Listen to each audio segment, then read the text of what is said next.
Today, Beijing missiles sink U.S. warships in South China Sea.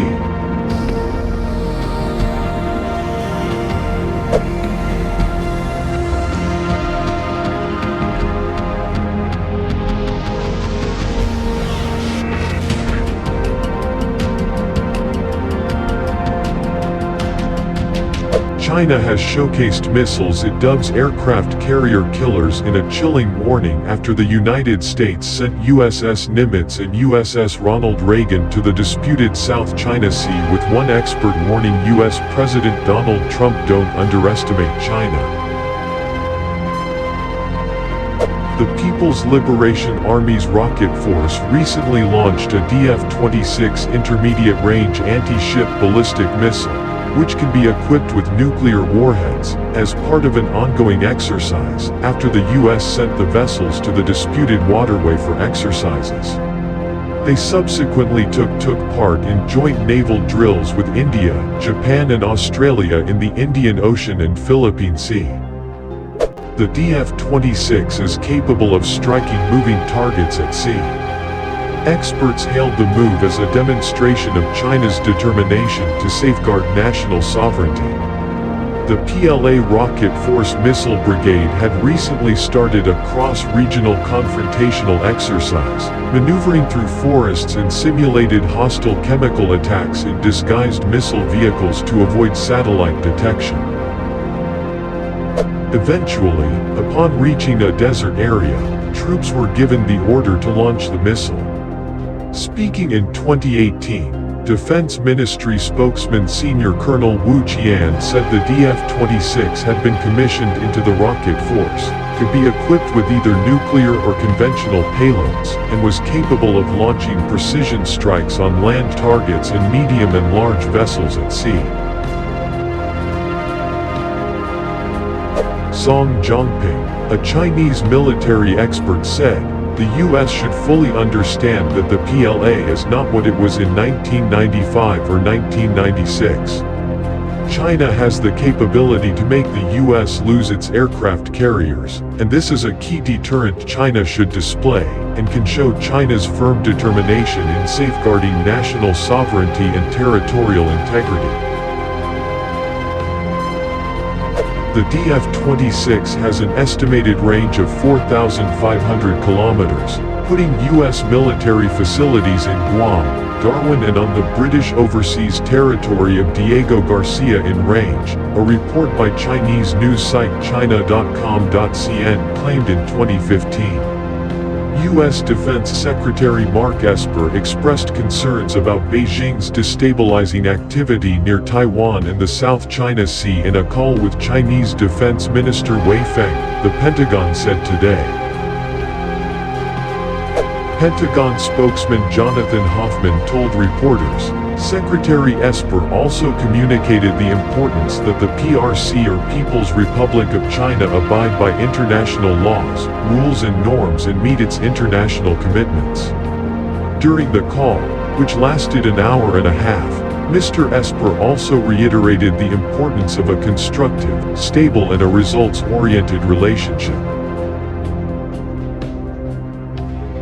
Tensions in the region have been increasing steadily in recent months. Speaking last month, U.S. Secretary of State Mike Pompeo said, "Today we are strengthening U.S. policy in a vital, contentious part of that region, the South China Sea." Beijing's claims to offshore resources across most of the South China Sea are completely unlawful, as is its campaign of bullying to control them. China hit back at the weekend, with Senior Colonel Ren Guojing telling reporters, "China has indisputable sovereignty over South China Sea islands and their adjacent waters, which has full historical and legal basis." At present, with the joint efforts of China and Asian countries, the situation in the South China Sea is generally stable, and positive progress has been made in relevant consultations. China urges the U.S. to stop making false remarks, stop taking provocative military actions, and stop sowing discord among countries in the region.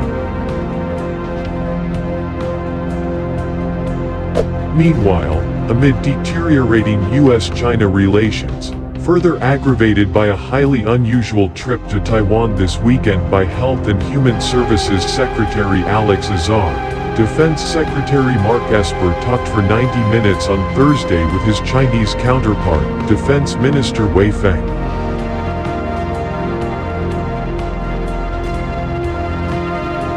According to accounts by both sides, the two nations' military leaders had plenty of grievances to air.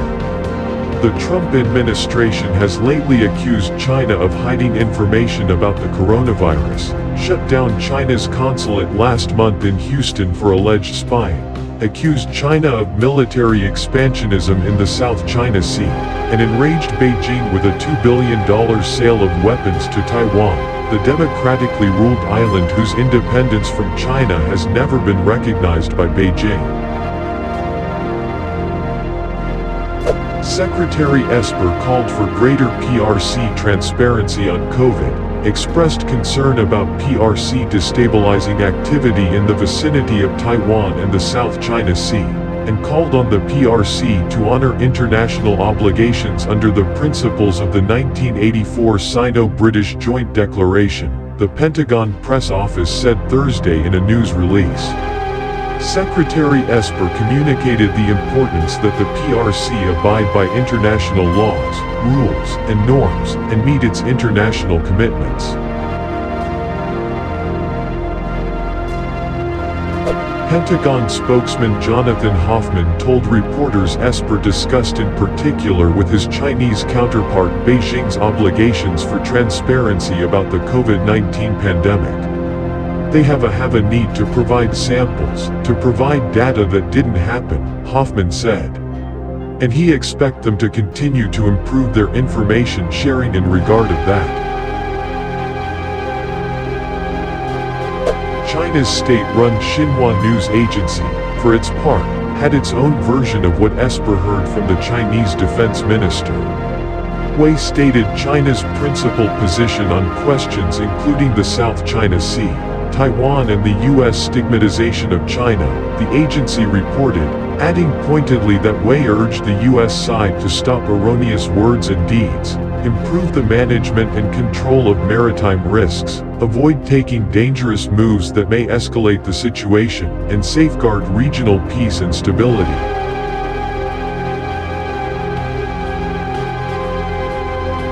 There was no mention by either side of any discussion regarding the planned visit by Azar to Taiwan on Sunday, which the Health and Human Services Department says will be the highest-level visit by a U.S. cabinet official since 1979, the year the U.S. established a formal embassy in Beijing. This trip represents an opportunity to strengthen our economic and public health cooperation with Taiwan, Azar is quoted as saying in the HHS news release, especially as the United States and other countries work to strengthen and diversify our sources for crucial medical products.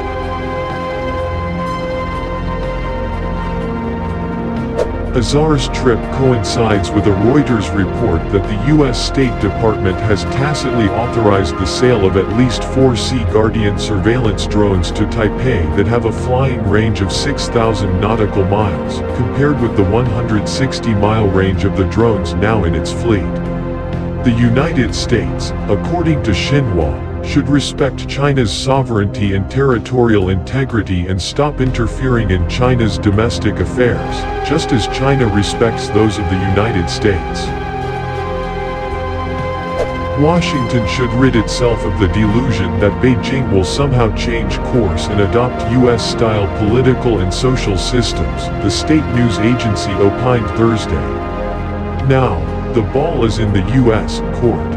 Esper has said he would like to make his first visit to China as defense secretary before the end of this year, although Pentagon spokesman Hoffman said no date has yet been set for such a trip.